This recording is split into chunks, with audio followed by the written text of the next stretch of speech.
Aloha and Tashi Delay from Kauai Tibetan Buddhist Dharma Center here on the island of Kauai in Hawaii.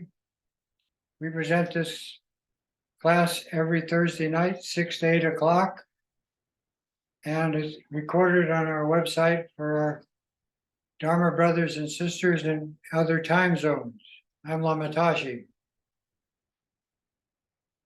In doing these classes, the purpose is enlightenment.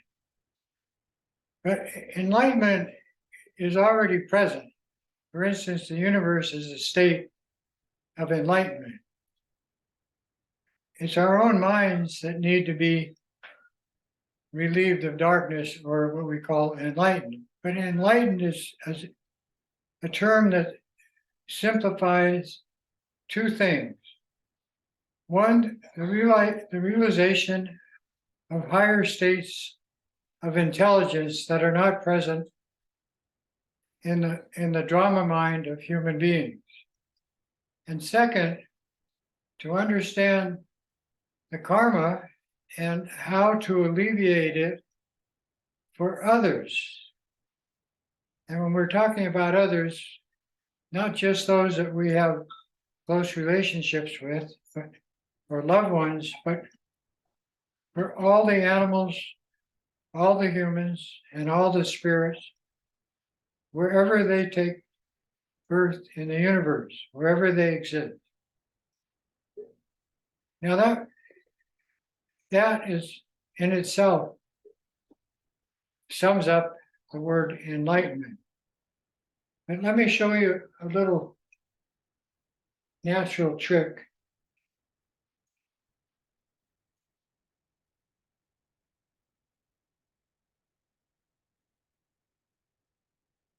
This is a jar of light. Now the light already exists in the jar. And if I take a symbol, for instance, the symbol of the fire that we use for the 5 elements healing, and put it on top, it lights up. But symbolically, it doesn't light up with just one color. It actually changes to each of the 5 colors of the 5 Buddha families and the 5 elements that we use to attain good health in our body and the world around it. Now, how does this work? It has a solar panel. So we put it outside in our garden during the day, and it collects the sunshine. And then at the end of the day, we put it on our bedroom shrine. So that's one example of enlightenment. Another example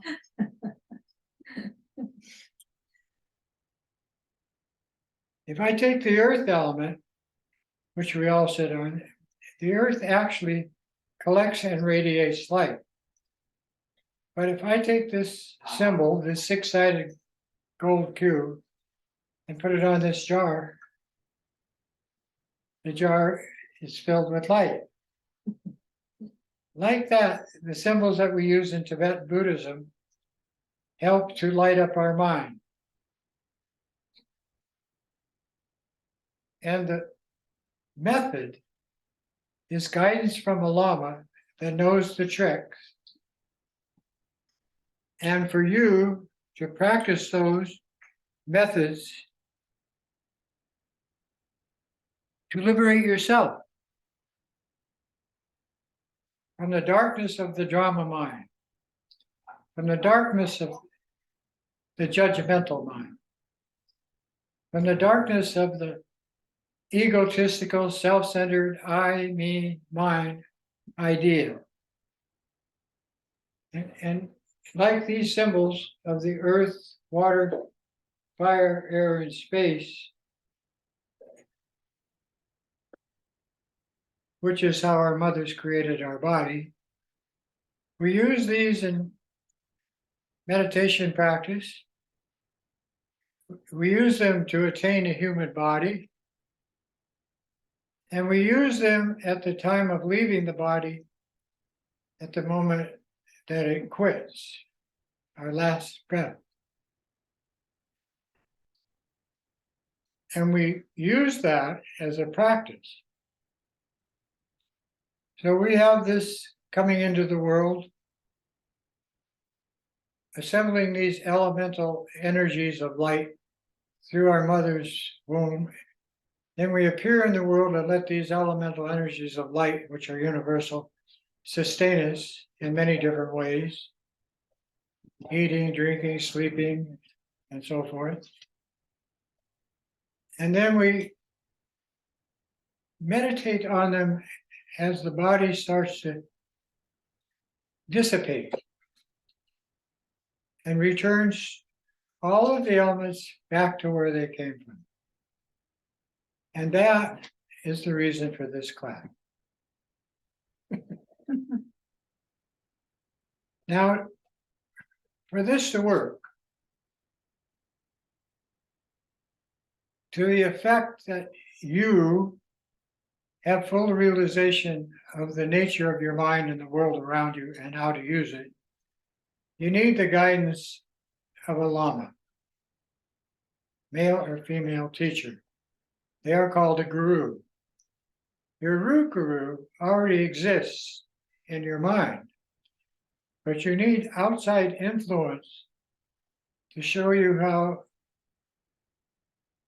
to attain it through logic, through study, through listening to good advice, and actually practice the method. Then slowly, just like how your body was created over a period of days, months, and years, and now in years, I'm going to read to you. The title of this book is Vivid Awareness. And it's by a Lama who shows his body as he was as a young man. And Gangchar Rinpoche, Lama Gangchar Rinpoche, Rinpoche means Buddha in Tibetan, is the title. And a lot of you have already used this book and studied from it. I know that because you call me and tell me that you are doing that and ask me really good questions based on what you're finding out about yourself through these practices and from this book. I'm going to read from, why am I doing this now? Is because all of this class in the next 2 hours is about what I'm going to read you. This is on page 169 for those of you that have it, chapter 13. It says, taking the situations of our lives as the path to liberation. And Kempo Garchar, Lama Garchar, explains the reason for taking things as the path, which is everything, as follows. When you practice, you can remain in an undistracted naturalness, which is your true nature. It's under the influence of doing that, it's utterly impossible to accumulate karma. Why? Because in that state of presence, you have cut the stream of further accumulation of karma through the nature of that resting. Although you are not accumulating new karma, do not get the idea that good or bad karma can be experienced, because your karma is always ripening.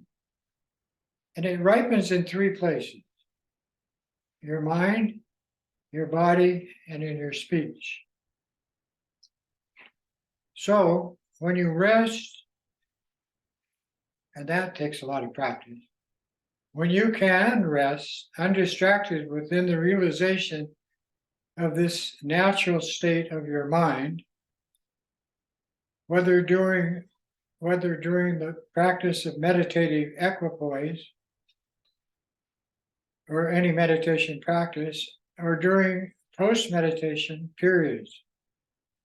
You cannot accumulate new good or bad karma in this state because you are not experiencing any clinging, aversion, or delusion. Because you do not have clinging, aversion, or delusion in this state, or any other afflictions, you cannot perform any actions with karmic consequences. And so you will no longer accumulate new karma. As the teacher Nagarjuna said, desire, aversion, and delusion. These three produce unvirtuous and negative results. Having non-greed, non-hatred, and non-delusion produces the acts of good karma and virtuous activity for yourself and others. If desire, aversion, or delusion arise in the mind, then we naturally accumulate unvirtuous karma. But when we have an experience of realization, none of that can exist. It's impossible in that state to accumulate further karma. Now, this word karma in Dharma practice falls into two parts of the practice. The first part is the actual practice of meditation using your mental process, focus, and the second part is staying present in that practice. Then the I, the judgmental mind, is inactive. And the more and more you can rest in that inactive state, the closer and closer you get to it becoming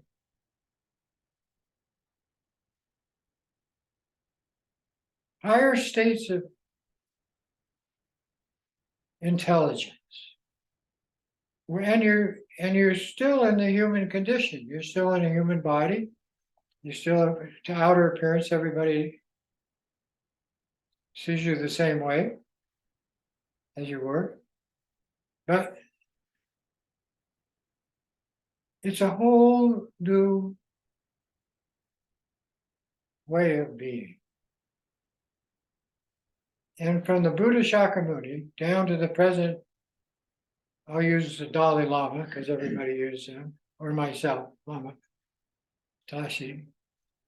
The experience is transferable, not only through the guidance of books and the Lama's speech, but through your own practice. And here in Hawaii, we have two very powerful ways of physically using it. One is we have a stupa, which this is a symbol. This is a stupa. And we have a very big one with 22 acres garden around it and prayer wheels and everything. Very powerful. But to walk around that stupa would have the same effect spiritually and mentally, and in some cases physically, as walking around your teacher, circumambulating your teacher, or a temple where the teacher's activities are performed. But this is we're talking about power. To go with this established habit of resting in the natural state of awareness by being present. And that power it doesn't have a limit. The universe energy, no limit. And this same applies to you.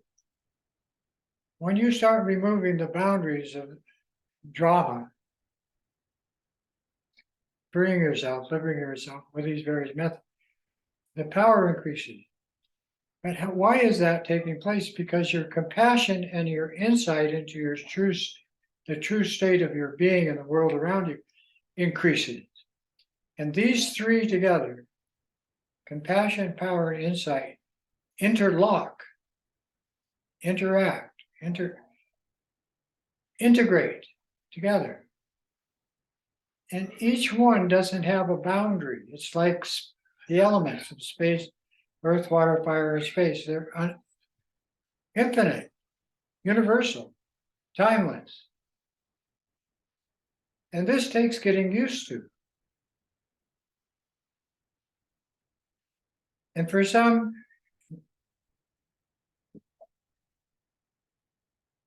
it's getting used to it, starts to happen in a very short period of time. For others, it takes longer, but we're all equal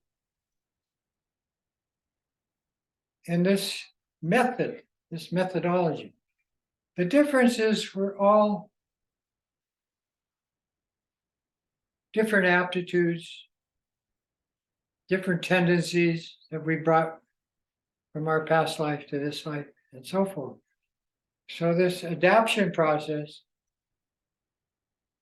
each one of us has to practice patience. The 6 Bodhisattva disciplines. So with that little bit of instruction, for those of you that have the refuge sheet, and on the back, the 4 thoughts to turn the mind to Dharma and other prayers, we're going to start with the ultimate idea that everything you're going to do from now on is for the benefit of others and to enhance the environment of the world around you. And the prayer for that is at the top of this refuge sheet. In order to attain enlightenment for ourselves and limitless sentient beings, our mothers, we now all together take refuge and practice Dharma for the benefit of these limitless sentient beings by offering prostrations, circumambulating stupas, meditating, and other skillful means. Then we actually take refuge in the outer manifestation of the Buddha's teachings and guidance, which are all the teachers, monks, nuns, householders, lamas, yogis and yoginis, all the 4 or 5 refuges of the 5 Buddha families, 5 types of teachers, all of that. So we take the refuge prayer as the support of this altruistic motivation to bring all beings to understand their true nature and use it to benefit themselves and others. We go for refuge to all the glorious holy lamas, number 1. We go for refuge to, excuse me, all the items with which are the symbols the lamas use of the deities in practice, what we call our mandalas. We go for refuge to all the Buddhas, those human beings who have conquered their mind and moved beyond. We go for refuge to all this supreme Dharma, which is about the Mahayana and Hinayana and Tantra, We go for refuge to all the teachers of this, which are called the Noble Sangha. And we go for refuge to all the Dakas and Dakinis, who are the protectors and the defenders of the Dharma. These symbols and these 6 sources of refuge are the eyes of transcending awareness.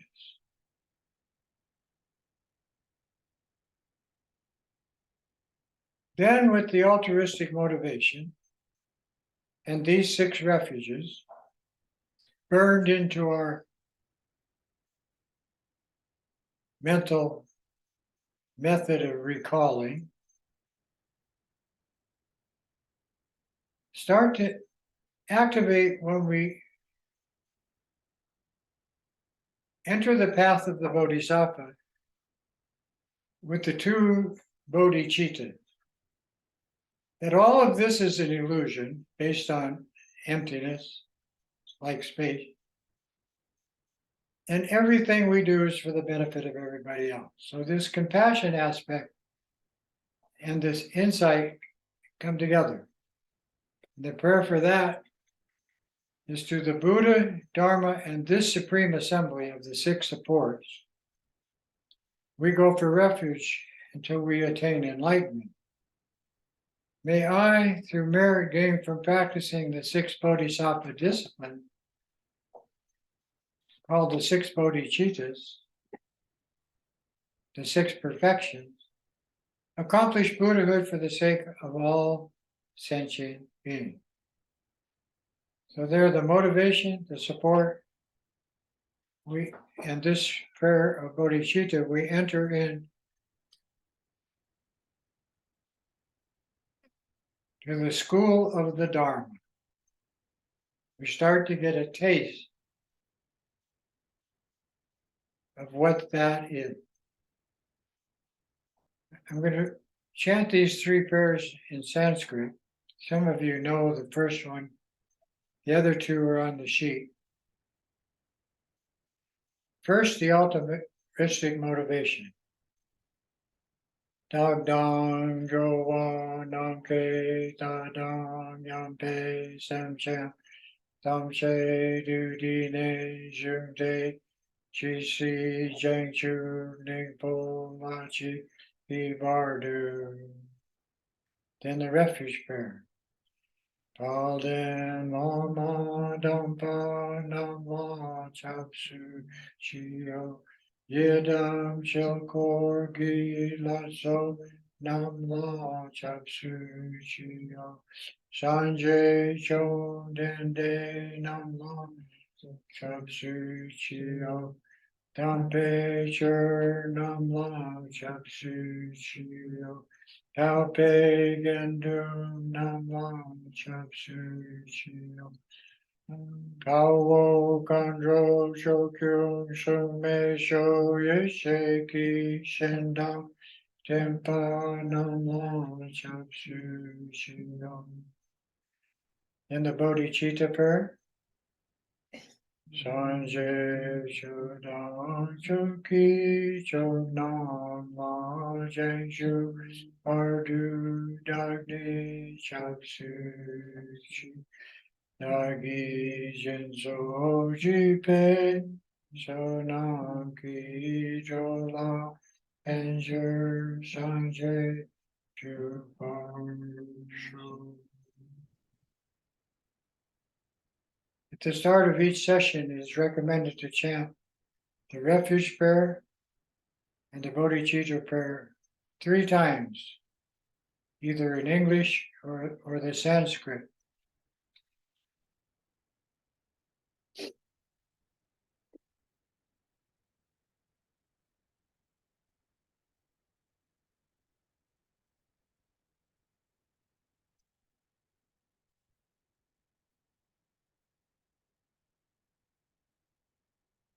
Now, the 3 levels of practice and everything, our physical or mental or emotional situation, is growing and developing. And in that stage of growing and developing, we use the term Hinayana, and all religions are Hinayana, and certain forms of Buddhism. But Hinayana means you start where you are,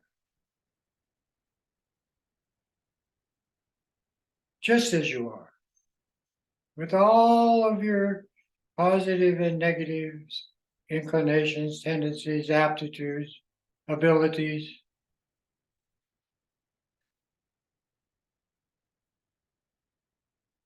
And enter the heart mind.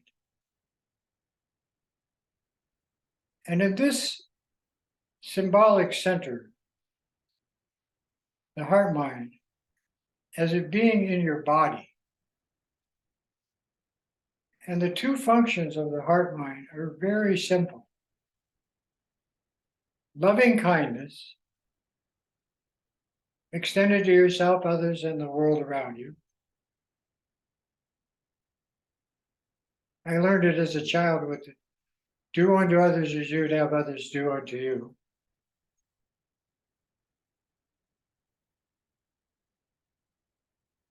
And the understanding of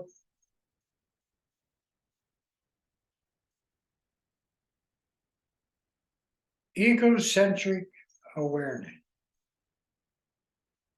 In other words, understanding of your own positive and negative energies, defects. And if you have that, then the heart mind of loving kindness in all the traditions starts with yourself. The situation of you're stuck with yourself and its stories, blah, blah, blah. But the idea is to move from the Hinayana into the Mahayana, that everything you're doing is for everybody else, and the self is part of that. And then it'll be more and more about everybody else and less about I, me, mine. Then as that develops, however it develops, you start to get an understanding that this is a different reality.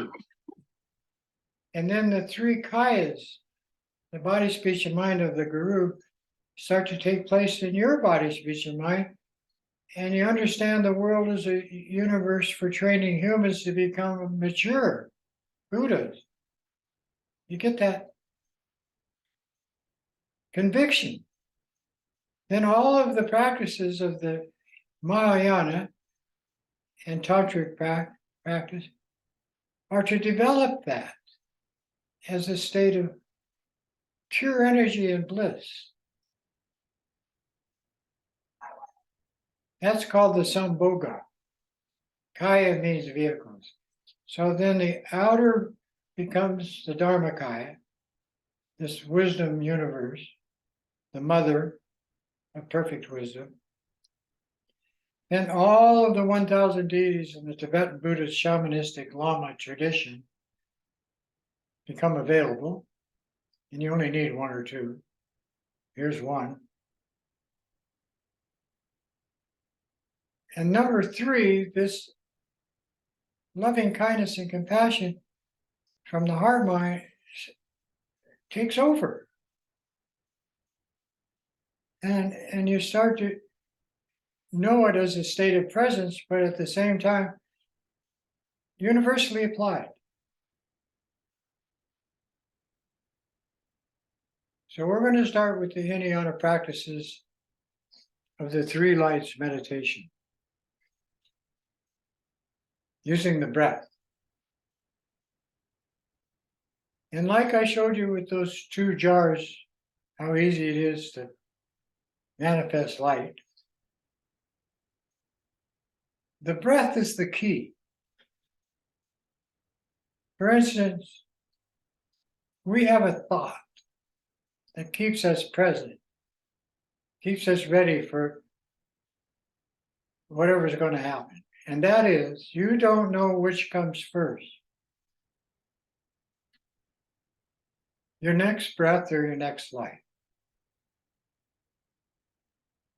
And that is this 3 lights meditation practice.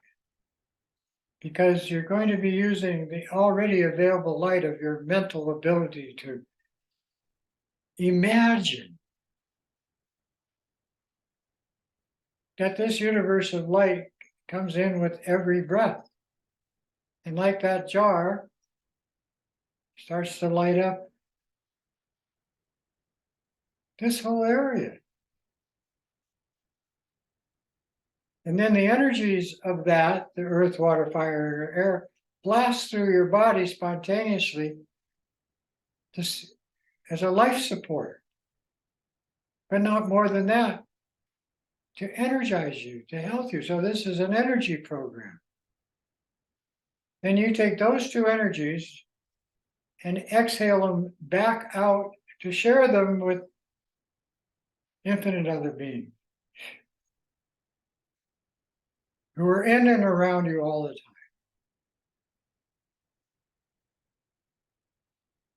Sit with your back straight, head slightly tilted, hands in a comfortable position, either in your lap or on your knees.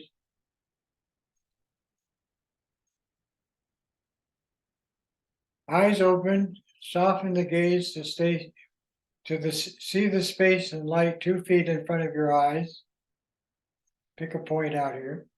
Mouth closed, if you can breathe through your nose, otherwise slightly open. Head slightly tilted forward.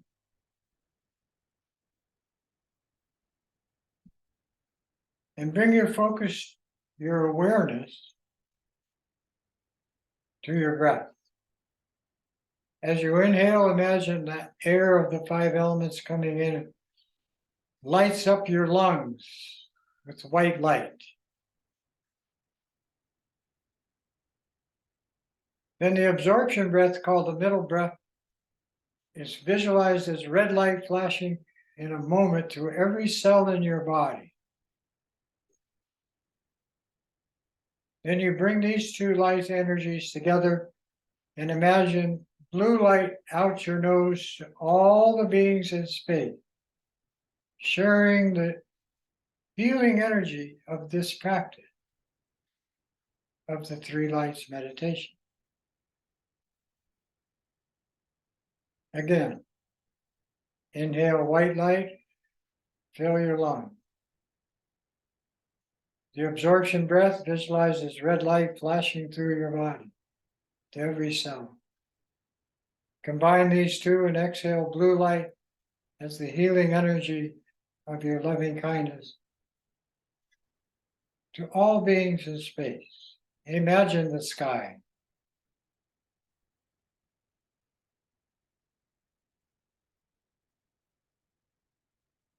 Then count 21 of these 3 light breaths. Inhale.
When you reach the 21st breath, take your mind off of the breathing and mentally gather the three colored lights into one tiny particle of light and place it in the center of your chest.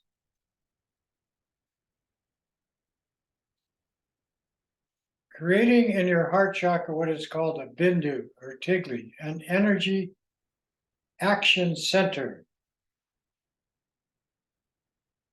And you can think of it in the central channel of your life force, for those of you that know that.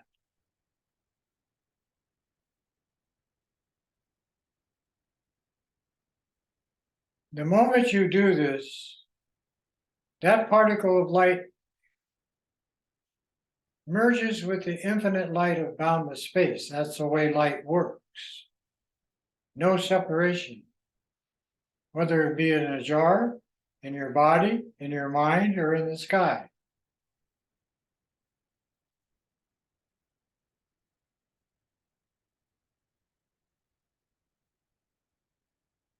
And for a few moments, allow yourself to be present in the infinite light energy of boundless space, the mother element.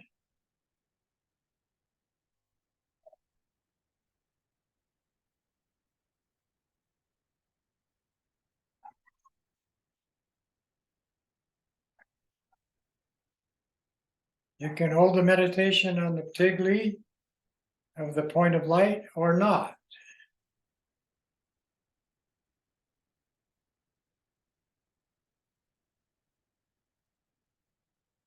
It's when you connect to infinite light and infinite space.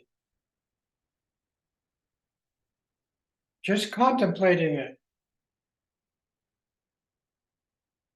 activates it, keeps you present.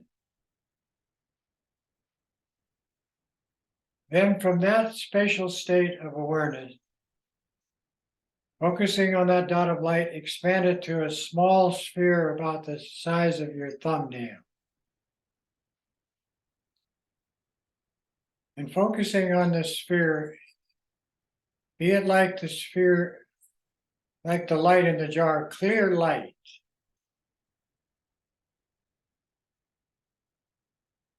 Then this little sphere of clear light, focusing on it, imagine it to grow into one of the symbols of the 5 elements.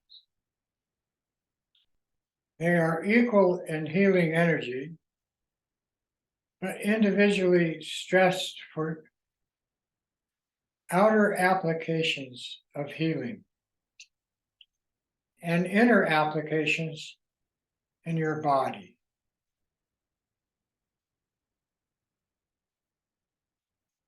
So tonight, since we're going to do the Mahayana practice of Manjushri, I'm going to pick the symbol of space, a white sphere of light. Using this symbol, imagine that little clear light sphere grow into it about the size of your thumbnail, and you see that white sphere of light and label it space right in the center of your heart chakra.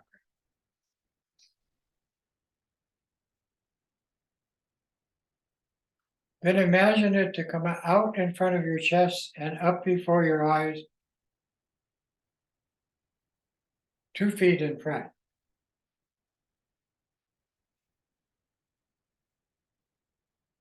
From that position, imagine it to grow in size to a large sphere outside your body, however big you want, of white light labeled space.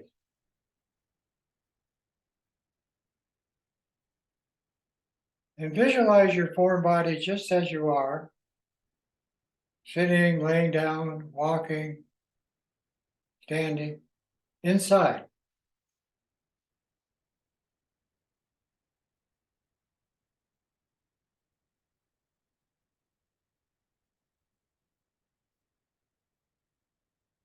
And feel the difference,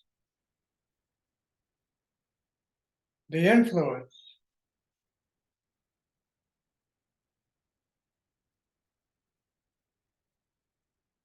of using this element this way. Where? In your body.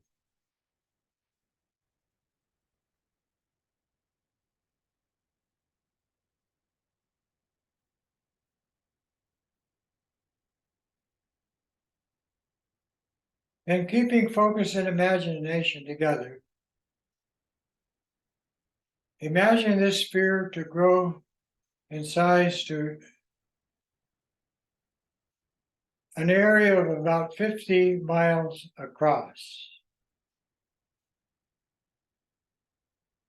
So that would probably include a large area of the town, city, or beach, or forest, or mountain, wherever you're meditating inside.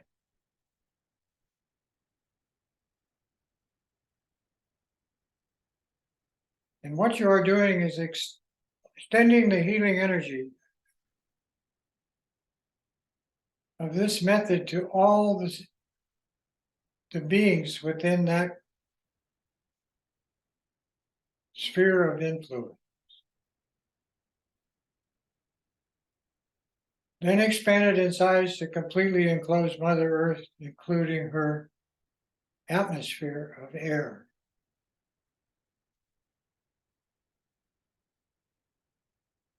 Keeping imagination and focus together, expand it in size to completely enclose our solar system, which is billions of miles in every direction.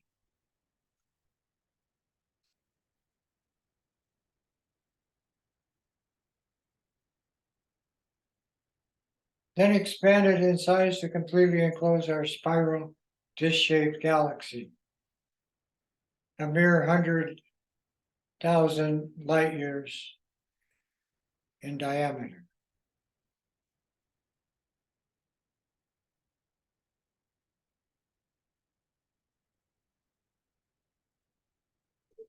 Then move beyond the parameters of your mental process and merge this symbol with boundless space.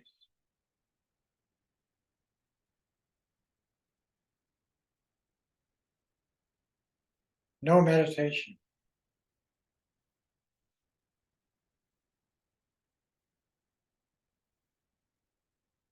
Relax in the already existent energy that pervades everything in the universe.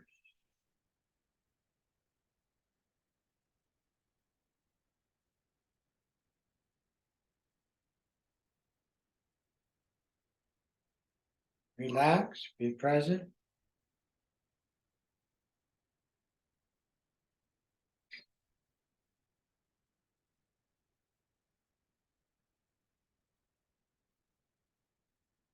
Then from this universal, infinite, timeless, spatial state, again invent the white sphere to enclose the solar system. The galaxy. Shrink it in size to enclose the solar system. Smaller and smaller to enclose Mother Earth.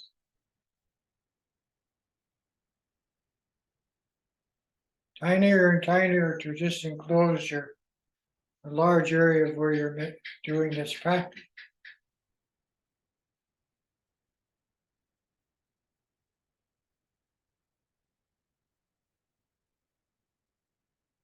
Then shrink the sphere to just bringing all of that,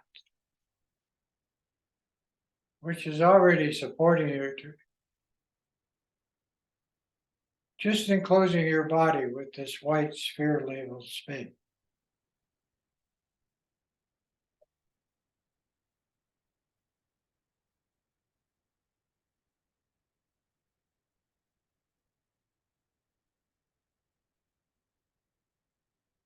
What you have done is bring the life force of what already exists everywhere, like a magnifying glass,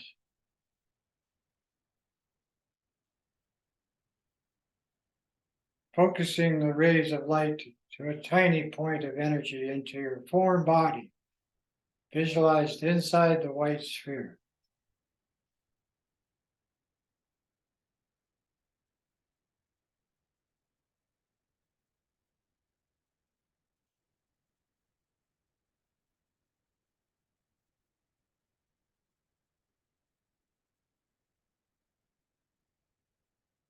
And to finish this practice,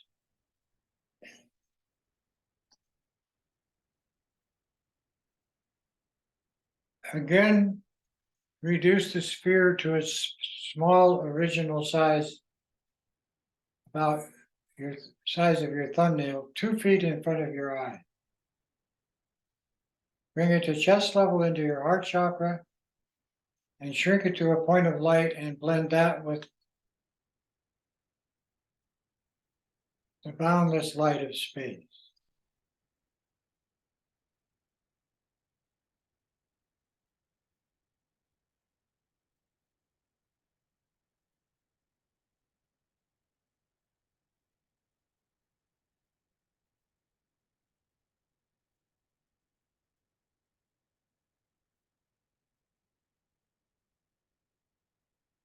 This symbol and the actuality of the element space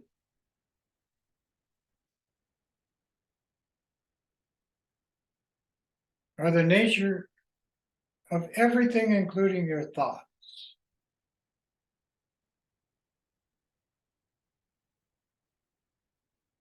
So bring this developing awareness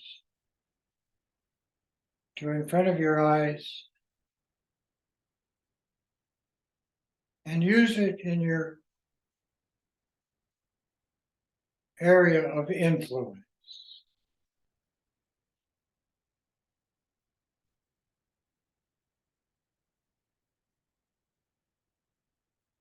However you deem it appropriate, useful.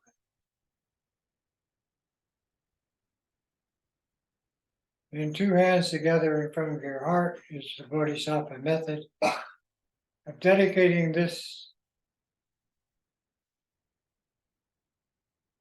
to the benefit of all sentient beings everywhere.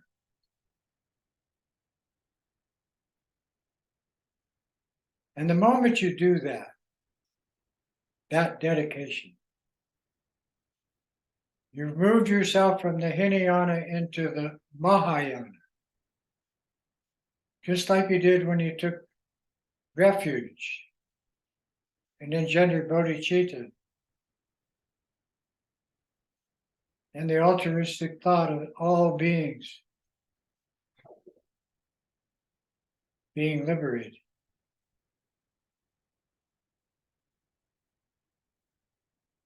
So then, in the Mahayana, we have the sutra practices and the tantric practice. The developing process starts with the sutra practices,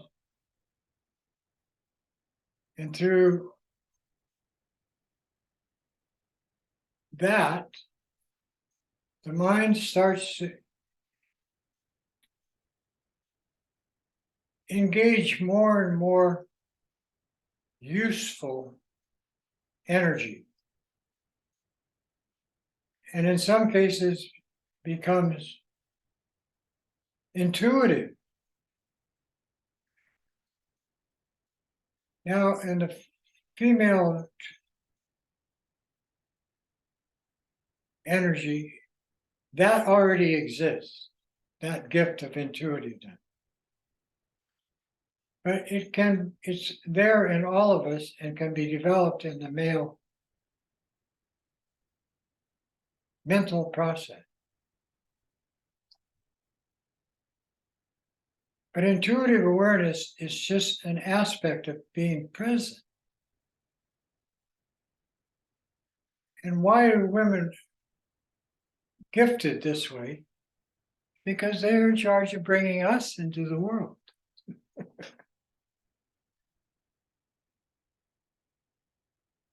And that becomes very useful. in giving birth and raising children. The other aspects are the mind itself is already liberated. It's already has this innate nature. And it's part of your being human. And only in the human condition can you reach this state of liberation and get the eyes of intuitive awareness. So now we introduce the second part of tonight's class with this development of perfect clarity. So we have this all-pervasive nature of our mind, which we just used in the 5 elements, 3 lights practice.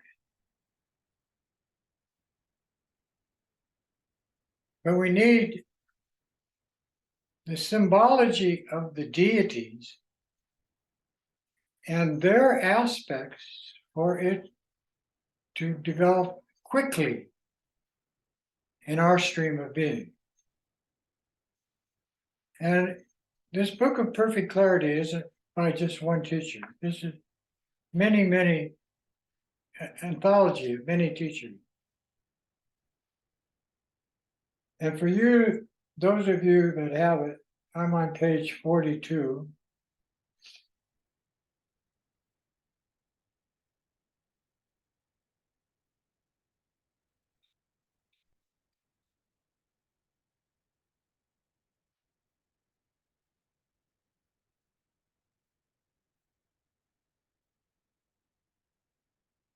Since we don't know which comes first,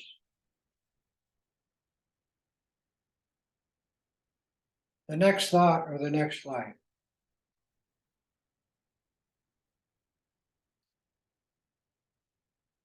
your mind, thinking of all things, is called the mental nirmanakaya of the Lama,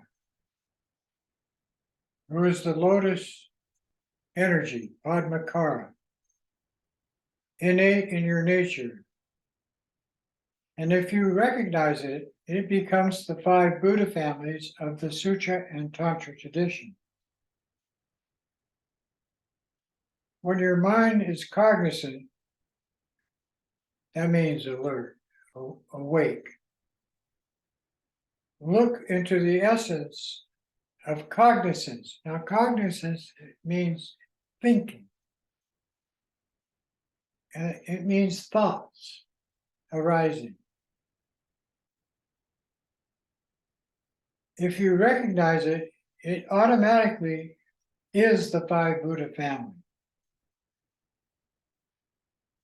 When your mind is cognizant, look into the essence of this cognizance, that which is thinking.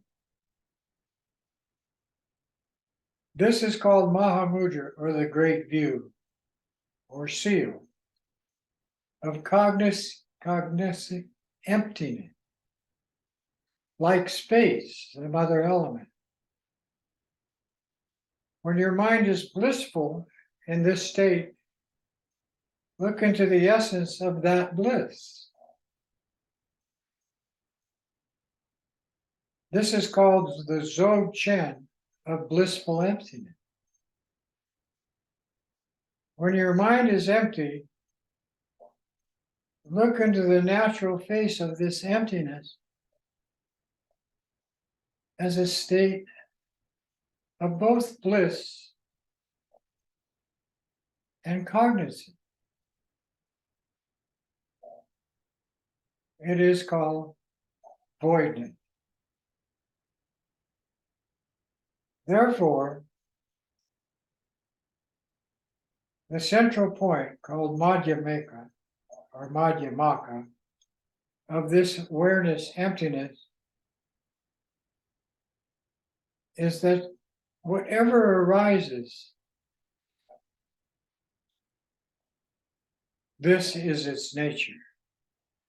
And this nature is equal to the nature of the entire universe you find yourself. Now, there's a lot more to this pointing out method of how to relax and be present. But with each of these views of these various lamas,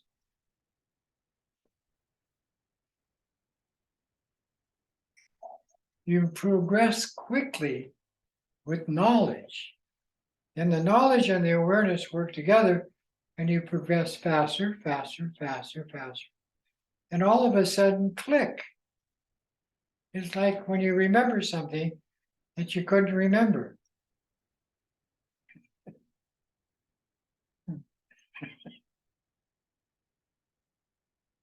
It's been there all the time. It never goes away. And it exists in every being.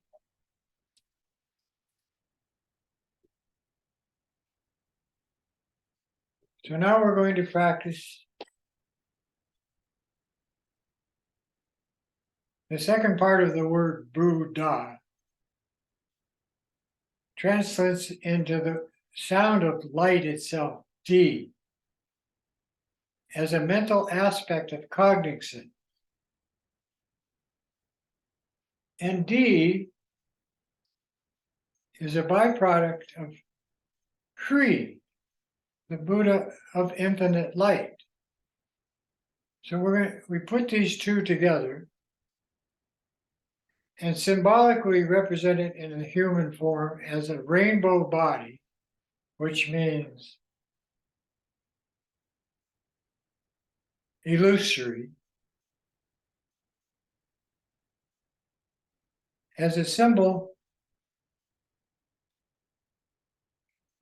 sitting on a lotus sun and moon seat is Manjushri. Now, Manjushri is a combination of 1,000 deities, all in one. Like the thousand-armed Chenrezig, the Buddha of infinite compassion and light. Or like any of the protectors, male and female, Dakas and Dakini. But all of that symbology is represented as an energy of sun, like the sun energy, as a backdrop. This symbolizes that you are doing this in the human condition. So the 32 petal lotus is your heart of loving kindness, with the sun and moon as your bases of light for where you are on a planet.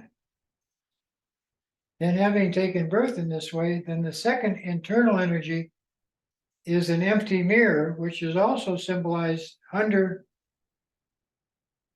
this picture of Manjushri. The empty mirror is a symbol of your mind, how your mind really is. It takes in everything and it reflects it back out, everything. Every kind of drama. It doesn't judge. Reflects off of your emptiness aspect of your awareness and all the many, many ways that's useful, showing these streams of light. And he's carrying in his right hand a sword, blazing sword, to cut through the idea of a self or a soul existing separate from everything and everyone else. Ego. First of all, it doesn't exist. But the idea needs to so firmly ingrained in us that we need to symbolically cut it. It's called churd in Tibetan.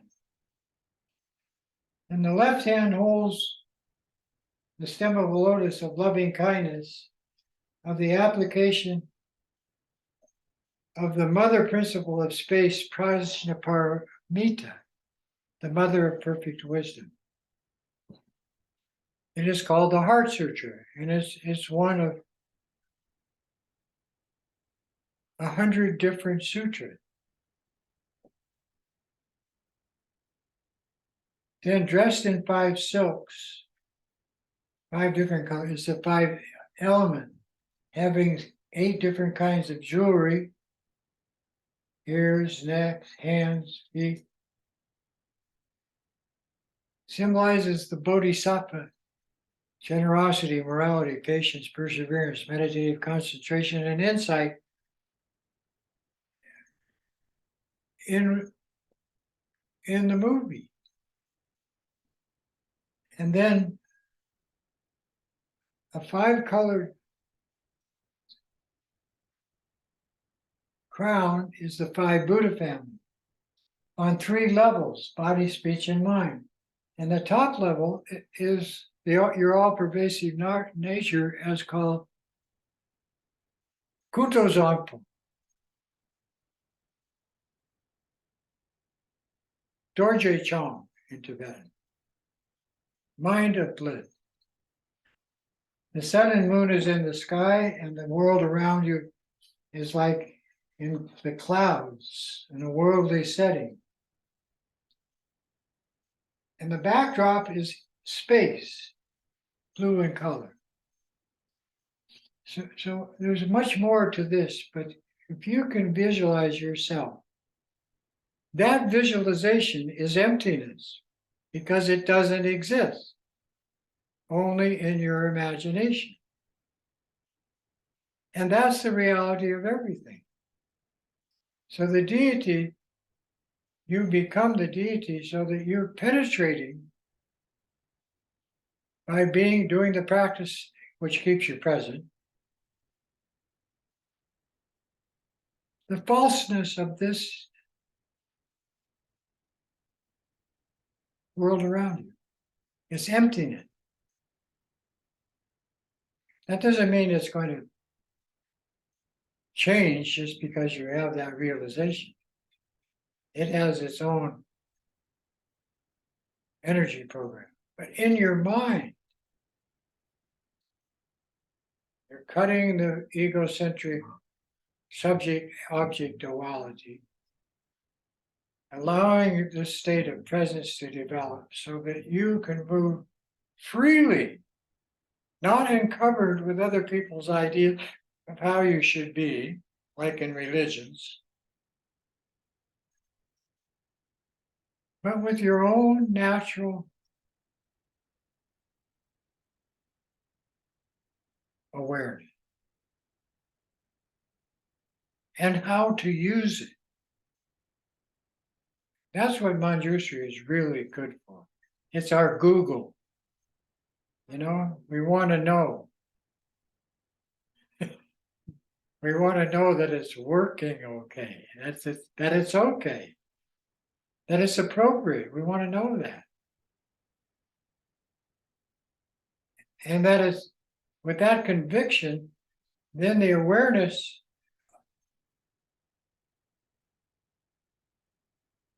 increases on its own. No ceiling to that, nowhere to go with that. It's just awareness. But after a while, my teacher, Taisha Rinpoche, I asked him, could you give me a short description? And he said, sure. It's awareness of awareness itself. I said, you mean there's 2 awarenesses? No. You have awareness of the drama world you're stuck in. That's awareness. But that awareness is now moved into a more intelligent aspect of consciousness that can deal with it. And that's awareness of awareness because neither one exists. I said, yeah, that's pretty short. It might take me a while to digest. And we both laughed. So what to do? Establish the Buddha of infinite light as your Lama Guru, whoever he or she is, above your head. And from the sound free, all of the aspects in support of the Dharma manifest as this light energy of awareness. Then using the seed syllable D,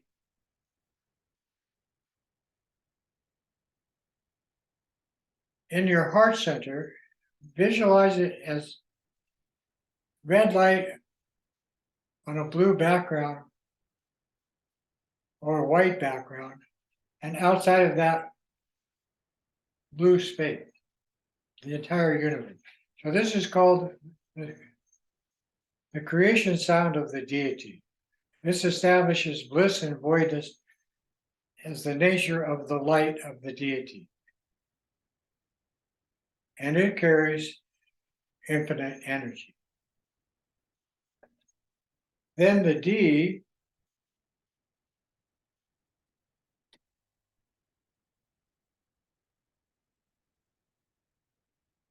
magnetizes the lineage energies of all the lamas, monks, nuns, householders, yogis, yoginis, whoever does this practice, their energy into your heart center. And that causes you to become Manjushri. That establishes this symbol of the body of this rainbow body of this Manjushri to be you. Replace your ordinary form in practice. Young, maybe teenager, healthy, happy, intuitive, all the good things, handsome or beautiful.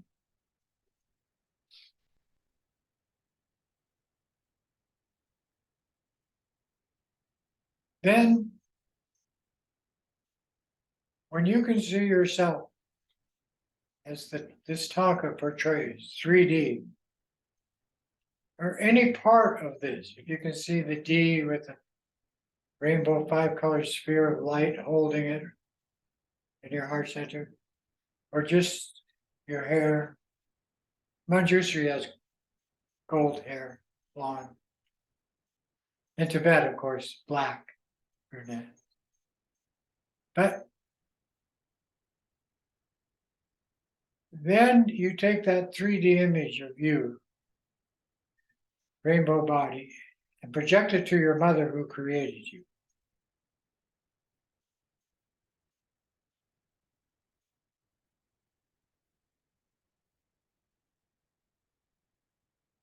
Now that thought will take most religions out of the movie. Because all religions want to say that the god or goddess of that religion created you and everything.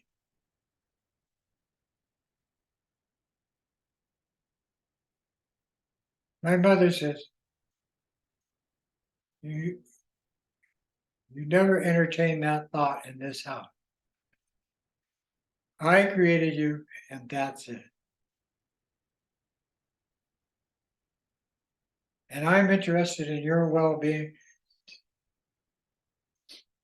to grow and develop and become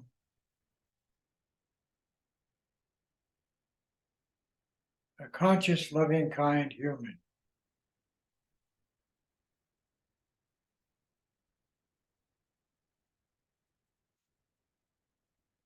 So then your mother is Manjushri. Then your father, then your relatives. You project it, 3D. Use your imagination. The more powerful your imagination, the more it develops outside in the world around you than all the humans on Mother Earth, and all the animals in the ocean,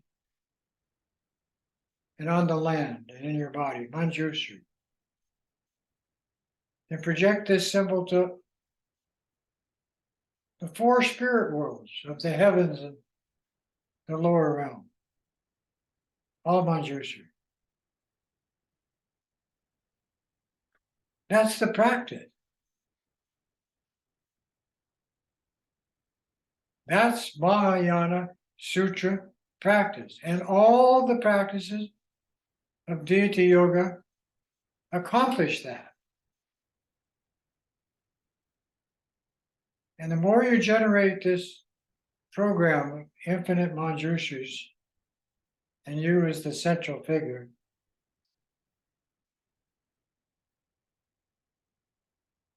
the more you're penetrating the illusion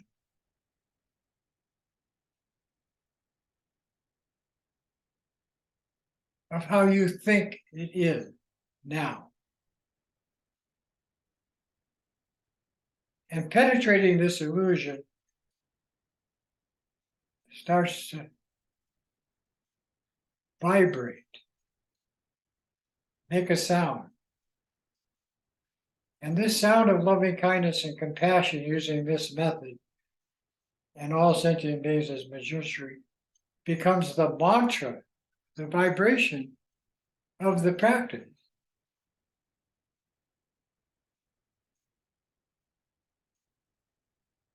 Om, Ah, Ra, R-A, Ra, Pa, P-A, Sa, G-S-A, Na, N-A, D, D-H-I, Soha, Soha or Svaha. That's the Sanskrit for everything increasing, timeless.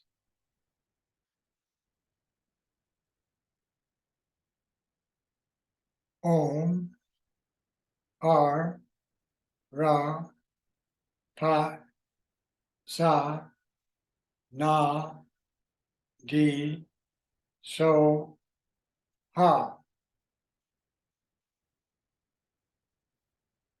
Om, R, Ra, Pa, Sa, Na, Di, So, Ha. Om, R, Ra, Pa, Sa, Na, Di, So, Ha.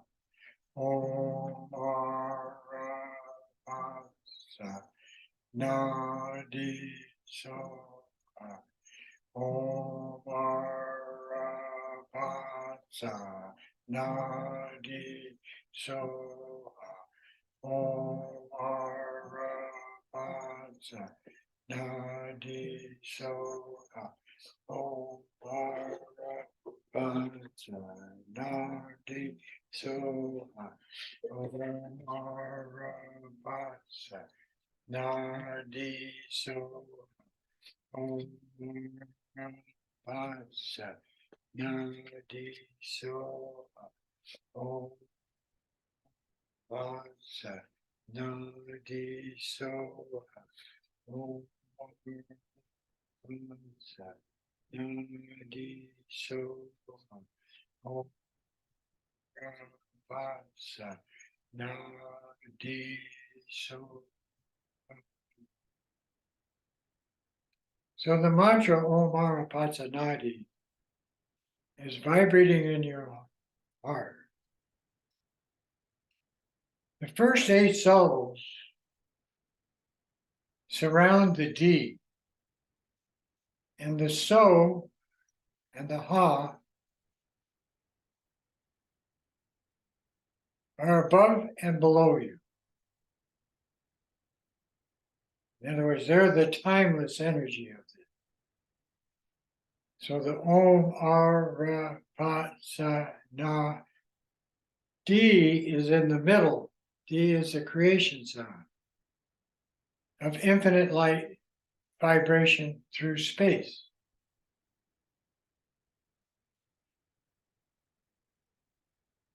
And these two together, the D and the Om Arapatsa Na D, support the Soa of this energy being timeless and infinitely available to every being.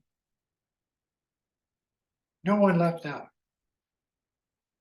No animal, no human, no spirit. All inclusive. So the D in the mantra sounds blast through your nadis, which are channels of light. That's where we get the word nadi. Na means tube. D means light. So these energies, 84,000 of them are already established in your physical form. You're lighting them up with the mantra of the D and the mantra vibration and the sound of your voice going everywhere like the sun energy does in our solar system.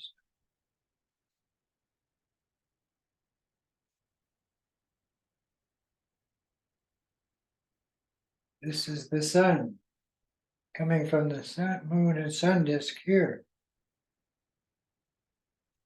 And it's in the sky actually. And you become like the moon and your guru is like the sun. That's the D. And the Arapatsa Nadi Soha is the action, power, building. Not just in your body, but in your speech and in your area of influence. Om Arapatsa Nadi Soha. Om Arapatsa Nadi Soha. Om Nadi Soha. Om Arapatsa Nadi Soha. Om Arapatsa Nadi Soha. Om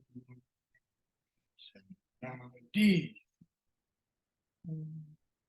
Arapatsa Nadi Soha. Om Arapatsa Nadi Soha. Om Arapatsa Nadi Soha.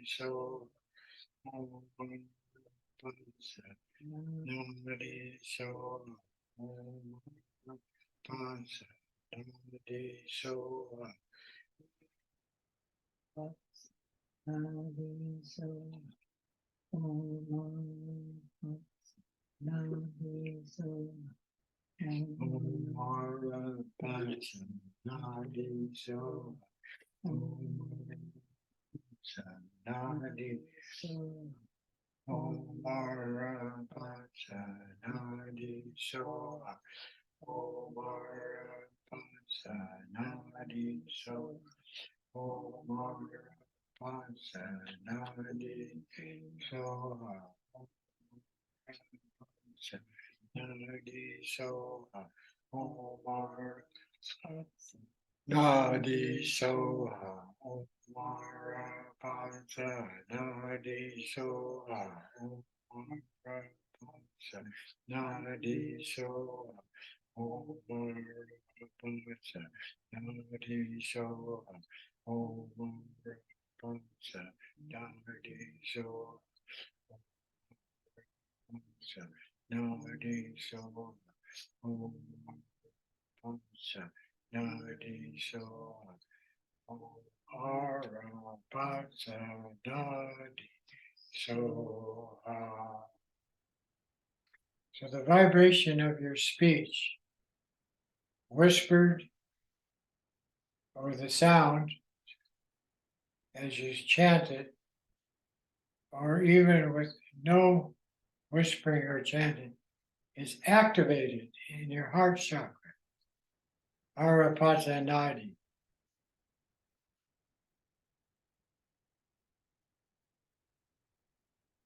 That together with your imagination, seeing yourself as a deity, at the same time as you're chanting, keeps you present in a state of presence. That is what you want to carry during post-meditation practice, during the intervals of this is the formal creation stage.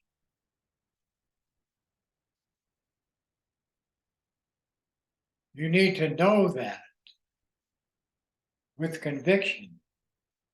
So your body, speech, and mind is developing at the same time with the loving kindness, compassion, power, and insight all activated, so that the delusion is penetrated and your anger and aversion must disappear. No longer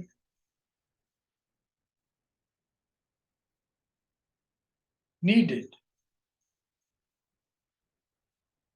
Omara Pacha Nadi Soha, Omara Pacha Nadi Soha, Omara Pacha Nadi Soha, Omara Pacha Nadi Soha, Omara Pacha Nadi Soha, Omara Pacha Nadi Soha, Omara Pacha Nadi Soha, Omara Pacha Nadi Soha, Nadi Soha, Om Pancha, Nadi Soha, Om Pancha, Nadi Soha, Om Pancha, Nadi Soha, Om Pancha, Nadi Soha, Om Pancha, Nadi Soha, Om Pancha, Nadi Soha, Om Pancha, Nadi Soha, Om Nadi Soha, Show all one Nadi Show all one Nadi Show all one Nadi Show all one Nadi Show all one Nadi Show all one Nadi Show and whisper it.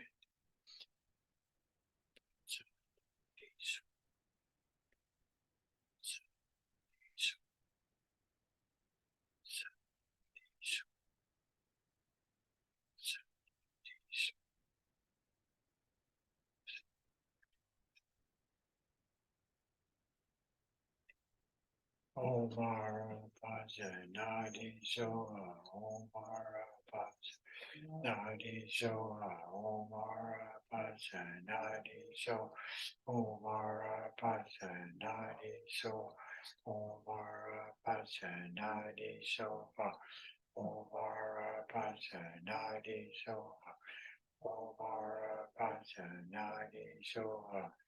And no voice, no whispering. See it moving around the D, letters facing outward. Each letter of the mantra a different color. The D is red with a white background and a blue sky in your heart. Mantra Om Ara Pansa Nadi Soha. Visualize that without speech.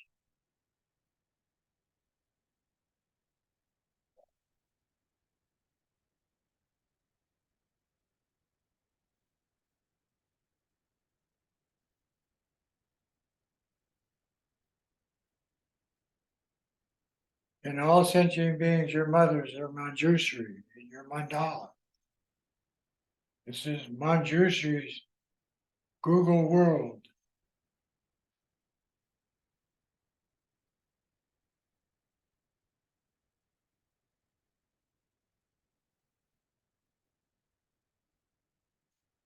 Omara Pacha Nadi Soha Omara Pacha Nadi Soha Omara Pacha Nadi Soha Omara Pacha Nadi Soha Omara Pacha Nadi Soha Omara Pacha Nadi Soha Omara Pacha Nadi Soha Om Pancha Nadi So.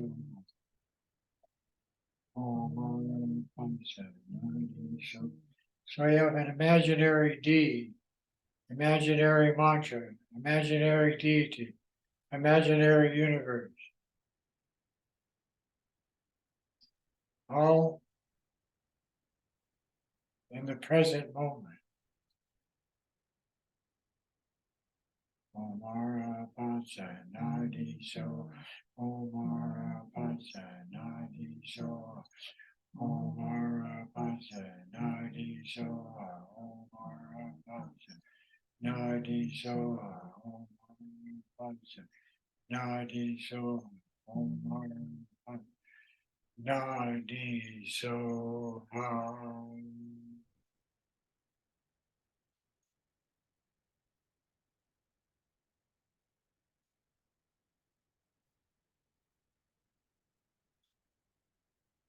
And the aspect of timelessness or timelessness infinitely projected as a present of infinite sentient being as Manjushri with the mantra vibration and the D, the energy of light itself. Sound the mantra and leave the soha off. So you're just visualizing Om, Ah, Ra, Pa, Sa, Na, D in the middle. No soha. No need for time or timelessness.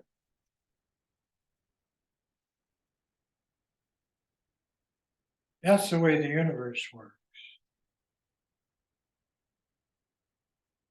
And this is the true nature of your consciousness. Omara Patsa Nadi, Omara Patsa Nadi, Omara Patsa Nadi, Omara Patsa Nadi, Omara Patsa Nadi, Omara Patsa Nadi, Omara Patsa Nadi, Omara Patsa Nadi. Omara Patsa Nadi, Omara Patsa Nadi, Omara Patsa Nadi, Omara Patsa Nadi. Now this opens the door to the 5 Buddha family. So the 8 aspects of the mantra are the purification of the 5 emotional conflicting energies and the 3 outer manifestations of things like witchcraft and sorcery and then religious practice with harmful intention and then all the harm from animals and humans and spirit aimed in your direction deals with that. Just like in the medicine Buddha and all the deity practices. Omara Pancha Nadi, Omara Pancha Nadi, Omara Patsa Nadi, Omara Patsa Nadi, Omara Patsa Nadi. So the 5 Buddha families are on all the deities, but Manjushri, they're activated as the energy fields you're doing this practice in. The first one is no separation. Everything is integrated into you. Everything in the universe is your support. And that's called mirror-like wisdom. So all the drama energy is coming into your energy field and reflected back. It's the mantra, Om Mara Pancha Nadi. Then the D is the power of loving kindness, heartfelt, your reason for the practice.